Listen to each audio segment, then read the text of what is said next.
Welcome to the Business of Defense. I'm Rich Brady, your host and CEO at the Society of Defense Financial Management. SDFM proudly sponsors this podcast on Federal News Network. SDFM is the premier association of finance and accounting professionals who work in government and business in the defense sector. Our goal is to bring you inside the companies working to drive change in the defense sector, to hear directly from their business leaders, and to understand how they create value for their companies and their customers. Today, I'm joined by Norbert Howard, partner and federal practice lead at 11th Hour Service. 11th Hour Service was founded nearly 2 decades ago by 2 veterans who were alumni of the Big Four multinational consulting firms. With a foundation set as an executive headhunting and staffing firm, 11th Hour quickly transitioned into an advisory firm just a few years later, adding capabilities and building out its practice. Since then, 11th Hour has entered the audit readiness world of DoD as a full-scope risk advisory firm with specialties in financial management, program and acquisition management, enterprise risk management, data analytics, and human capital. I'm looking forward to hearing from Norbert on how the firm serves its defense clients in this ever-changing landscape and how they continue to evolve and remain competitive. Norbert, welcome to the show. Thank you, Rich. Yeah, so let's start with 11th Hour's founding back in 2006. As we mentioned in the opening, a couple veterans got together. They were veterans of a Big Four consulting firm, had served our government as well. What prompted them to start 11th Hour at that time as really a staffing firm or executive search firm? Well, the founder of 11th Hour is Alan Popescu. He has a strong entrepreneurial spirit, and that's probably the catalyst for why 11th Hour was founded back in 2006. And since then, it's really taken off, starting with the executive recruiting and staffing, and now we've added professional services and consulting, which is where I come in. Yeah. So as the firm evolves, we keep growing, and I'm part of that catalyst that helps drive some of that growth. And the name itself, somewhat unique, 11th Hour. Can you talk a little bit about that? It has to do with the passion behind the business, the mission to be veteran-centric. We hire a lot of disabled veterans and other folks from the services. So it really tries to set the culture around that theme, and really works really well. It's a great story. The founder is a service-disabled veteran, so it's really kind of in that vein. He really looks out to provide opportunities for that community. Well, I look forward. We always come back to culture in the second segment, so I definitely want to come back to that, the culture within the firm.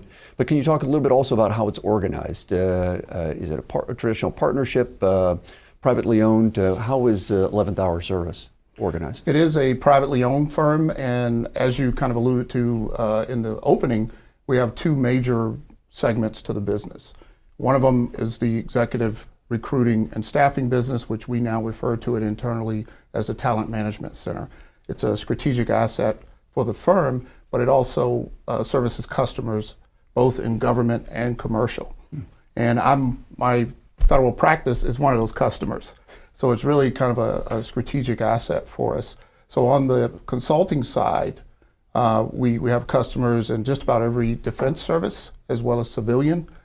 And on the TMC side, you have both a mix of federal customers and commercial clients. And we do a lot of recruiting for healthcare organizations, even for some of our competitors. So we're really have a wide reach through that TMC, but it's really a strategic asset. When you're in my role, I know that I have one of the best recruiting organizations in the world. If I can get work with a customer, I'm not worried so much about can I find the right people. That happens very quickly, but very efficiently. It's a well-tuned process. And I use it quite frequently. Work very closely with our TMC experts, and we really push the envelope in terms of how fast can we meet a customer's requirement. Go from RFP award to staffing that project. We're really, really fast, and it's because of that support structure that we have internally. Now that organizational structure sounds somewhat unique. I don't know if some of the other companies we've talked to have that that talent management center like you have that you can leverage on your advisory or consulting side. Is it unique, and does that provide you, as you see it, as a competitive advantage in this market?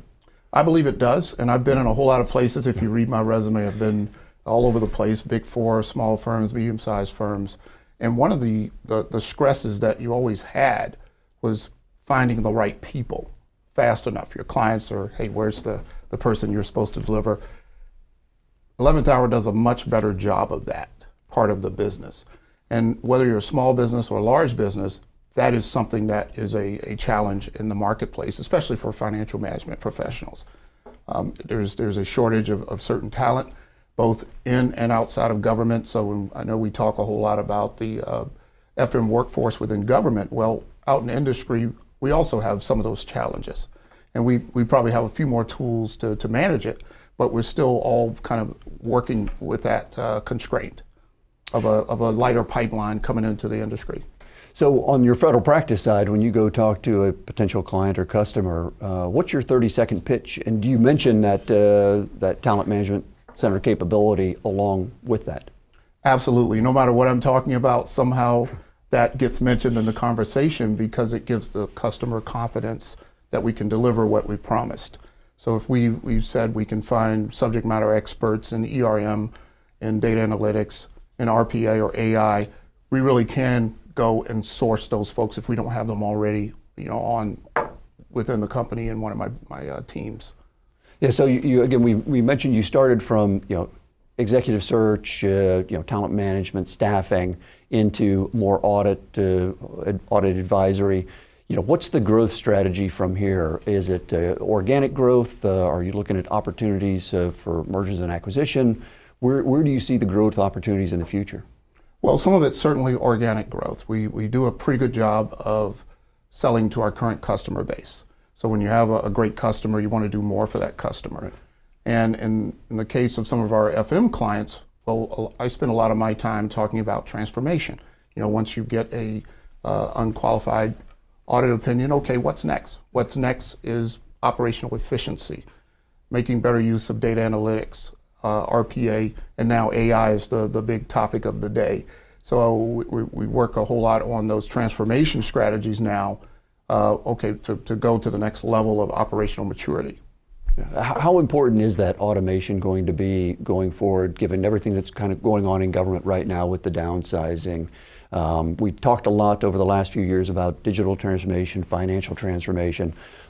Is this going to be an accelerator for more of that over the next few years? Yeah, I certainly see that as being one of the tools that we'll have to use by necessity. How do you do more with less? Well, insert more technology. And we're lucky in that we're at a time where we have some really great tools to choose from, depending on which type of use case we're trying to pursue. So I agree with you 100%.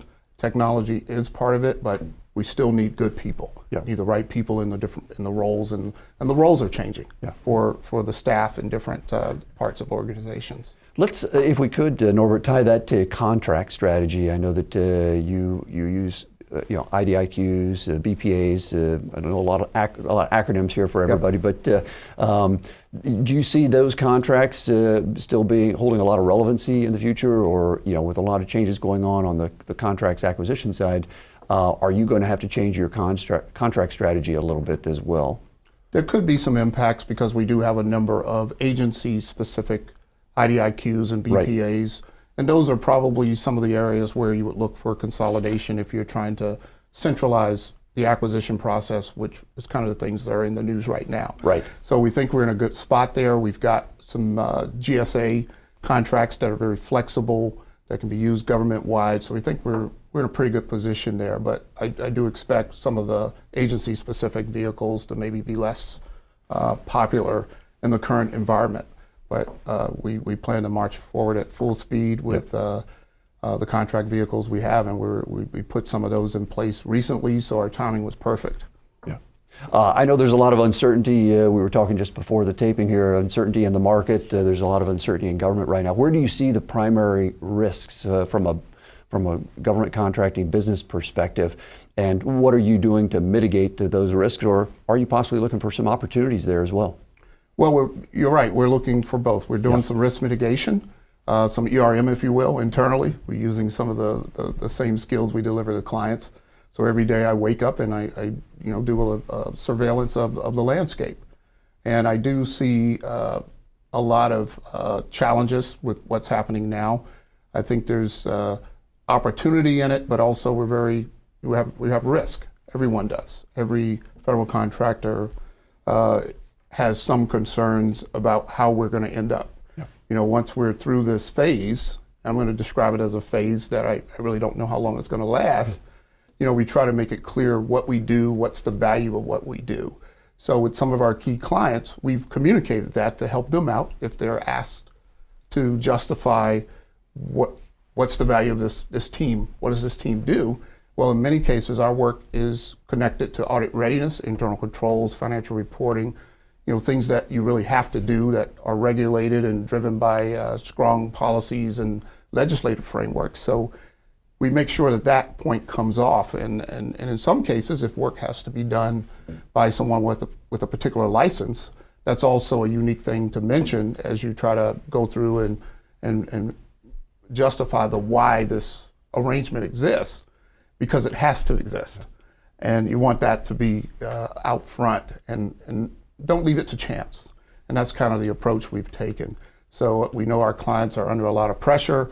They may not think of all these things that we come up with in the middle of the night and send over an email just in case you're asked these questions. We were proactive about it. And I think a lot of people in the industry are taking that approach in their own way. Yeah, it seems like a very prudent approach at this point in time, kind of a wait and see as things normalize and we get through. I like your term, this first phase that we're in of a kind of a disruption phase before we get to a more structured approach and reduce some of this uncertainty going forward. Yeah, and we think what we do is important. Yeah. It aligns with the mission of the agency, so we are able to tell a pretty good story. We're also a service-disabled veteran-owned business, so that plays very well in the current environment also. So I think we're well positioned, and we're a small company, but we're resilient. I've seen just about every challenge you can have in this business. I have concern, but I'm not afraid. Yeah. You can't be afraid of the problem. You have to tackle it head on. And in my role, my job is to keep our teams focused on their work. We really haven't been in the crosshairs too much because of the nature of what we do.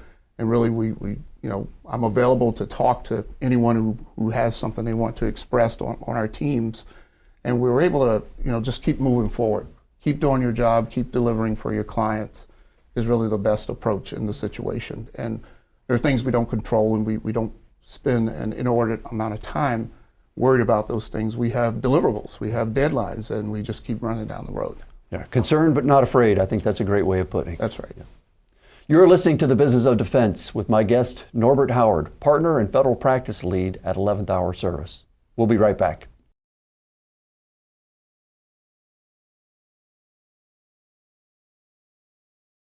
Welcome back to The Business of Defense, sponsored by the Society of Defense Financial Management on Federal News Network. I'm talking with Norbert Howard, partner and federal practice lead at 11th Hour Service. In this segment, we will talk more about his work and involvement throughout various businesses in the defense financial management sector, the lessons he's learned along the way, and the mentors that influenced him. His background in financial management and digital transformation is incredibly important at this moment in time, and we are experiencing seismic shifts in government structure and operations. Let's dig back in. So Norbert, can you talk a little bit about your path to 11th Hour Service? It's a pretty long road. It's got a lot of turns and humps and bumps in the path, but this is a place where I think I belong. This is where I should be at this point in my career. So it's a long road, starting with choosing accounting as a topic of the study back in my undergraduate days, and from there I've had a number of different roles. I started off as a corporate accountant at a company that no longer exists, Circuit City. I used to work in their headquarters back in Richmond, and after a few month-end close cycles, I realized I wasn't cut out to be a career corporate accountant. So I made my way up to the DMV and started with a position with the RTC, FDIC, so I was a fraud inspector. You know, flying all over the country during the savings and loans crisis, if you can remember that, putting some timestamps on myself. And finished that up. I did that about 4 years and then moved into consulting. So I joined what was then the Big Eight. And that was really a long time ago. Right. And the firms consolidated, and I've kind of stayed in the consulting business since then. That's probably mid-90s up to the present in different roles. So I went from working primarily on traditional financial management types of opportunities to system integration. So I spent probably a decade back in the heyday of system integration when everyone wanted to implement a ERP system. You know, it worked very well that I had a lot of technical savvy, but I was also a CPA and a CISA and some other things.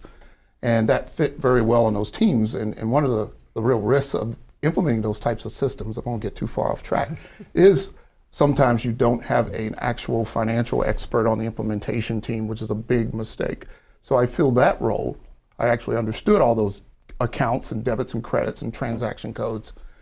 And I moved on from there to really start working with some of the emerging technologies, travel systems, business intelligence, and now data analytics, and kind of kept moving on that path to RPA, which was very hot topic just a few years ago. And work with a whole lot of different customers, helping them use RPA and data analytics in a financial management business cycle. So I've stuck to my theme of being a technologist, but helping CFOs, accounting branch directors, comptrollers solve their toughest problems using the right technology. And more recently, AI has become part of our toolkit. And if you look at my career, all the different places I've stopped, I have a lot of certifications on my resume. Each one of those represents a particular role I might have had. And now we've kind of brought all of that together in something that looks like a super advisor package. Yeah. I've seen just about everything that can happen. I've seen a lot of bad things happen and a whole lot of successes, and you bring that to the table, and that's kind of what we package up and offer to our clients, and also in my role mentoring our younger professionals who are coming up. Hey, what decision should I make at this point in my career? Have a lot of advice there to offer, but I'm proud of all the different things I've done, and more importantly, I learn from just about everyone I work with. And that's a key trait to have. Always look for an opportunity to learn. No matter how smart you are, if somebody knows something you don't, and you have to be open to let that come in and accept it and use it strategically as you move forward. So been doing this a long time. Probably worked for over 100 different agencies and organizations at this point. If I give you some idea of how much of the federal business I've seen, and some of the work I've done has been very, very technical. I think that's kind of counterintuitive when you see someone with my academic credentials. I'm actually very technical. So I've also worked with CIOs and all kinds of other systems that are germane to government, grant systems, travel, payroll. I've had my hands in a lot of these different things. We talk a lot about talent pipeline challenges in accounting, both in the private sector and in the public sector. It sounds like throughout your career you've had the opportunity to really reinvent yourself and continue to grow along the way. You talked about opportunities. What's the message for early careerists who are thinking about a career in accounting or finance, again, either on the private sector side or public sector side? I would encourage them to take a broader look at what you can do with your background in finance or accounting. I think one of the Achilles heels we have in trying to attract younger people to the profession and keep them is sometimes they don't see the future of what they can do with their background in finance. And I've done a few campus events where I've just, nothing really scripted, just stand up there and talk about what you've done with an accounting education. And, I've seen them go from being kind of not paying attention to light up when you realize all the different things you can do that are really unique to either being a federal contractor or a federal employee. Think about things like the things that happen in the intelligence community, the size of the programs, the uniqueness of each agency. So it's a really unique ecosystem and provides opportunities you really can't get anywhere else. And there's the feel-good part of it. You're helping deliver services to the stakeholders of government, which is all of us. So the mission is a little bit different than let's make as much money as we can. And what we do is be as efficient as we can to deliver what the different agencies have as their mission and objectives. Now, certainly nobody would get to a position like you've achieved at 11th Hour without some mentors along the way. Are there any specific mentors you would like to mention, or maybe some of the advice they gave you early on that helped shape your career? There are a lot of them, if you could imagine. So, and some of them probably don't know that I was watching them closely and learn from how they operate, how they conduct a meeting. You know, simple things that a young person may not know. I won't throw out any particular names, but there's just a long list, and some were executives, some were middle managers, some were government officials. You know, you watch people do a great job, and you take from that some of the particular things that they did, how they were organized, and if I have to kind of summarize, okay, what really was the most important piece of advice? Preparation. Preparation for whatever you're presenting, preparation for even a meeting with a client. Be prepared. Don't just walk in and try to wing it. And even for today's discussion, I'm prepared. So that was one of the probably pivotal pieces of advice that I probably got that from a federal executive years and years ago. Called me into his office. I think I messed up a presentation. And he said, the most important thing in your business is to be prepared. Never show up not prepared. And that kind of changed my entire approach to what was a routine meeting. Now you show up prepared, even if it's a little over preparation. And that kind of provides you with the confidence to go into challenging situations. You're confident not because you just said you're confident because you're prepared. And that's the key thing I remember from my career. There's a lot of things that have been said to me that actually stuck with me for a long time. Be prepared, and I still follow that. Well, we certainly appreciate your preparation here today for the show. Let's tie that back, to the top show. We talked about the culture at 11th Hour Service, and what is does that tie into the tone at the top that you're trying to establish there, and how you deliver value and service to your clients? It does, and when you talk about the culture at 11th Hour, I'll talk about it in terms of how we work together. The partners, the engagement teams who are on site every day at different teams. There's a lot of transparency. There's a lot of two-way communication. If something's on your mind, you don't have to hide it or put it to the side. You can come and discuss it with one of us. And we're open to advice. We get a lot of great advice from our frontline team members. Some of it nice, some of it's not, but you have to take the substance from that. And if they brought it up, it must have been important to them, and we give it the appropriate consideration as we figure out how to move forward. We're a growing firm, so with that we have to evolve. And as you get bigger, you have more diversity in your workforce in terms of your skills and personalities. It's a very challenging job. So at the top of the organization, we collaborate with each other very freely and open, and I think that's part of our success. We don't have a lot of silos. So we talk about the different parts of our organization. You have the TMC over here, you have my practice with a bunch of delivery teams. There's a lot of communication back and forth between those organizational units. So I think that helps us provide more value to customers. I'd like to thank today's guest, Norbert Howard, partner and federal practice lead at 11th Hour Service, for sharing more about his experiences that have shaped him and how 11th Hour Service and its team continues to evolve to both stay competitive and service their federal clients. Visit sdfm.org to learn more about our Defense Financial Management community and consider pursuing the Certified Defense Financial Management certification to distinguish yourself in the field of defense financial management. This year, we are celebrating the 25th anniversary of the CDFM certification program, and honoring all those professionals whose dedication and expertise have made it the gold standard in defense financial management today. SDFM is committed to empowering financial professionals at every stage in their careers. We'll be hosting a one-day digital event on May 28th where experts in the field will explore key initiatives shaping the future, including transforming financial systems, strengthening audit readiness, optimizing budget execution, improving fiscal responsibility, and developing the strongest defense financial management workforce in government and private sector, all while earning up to 26 CPEs.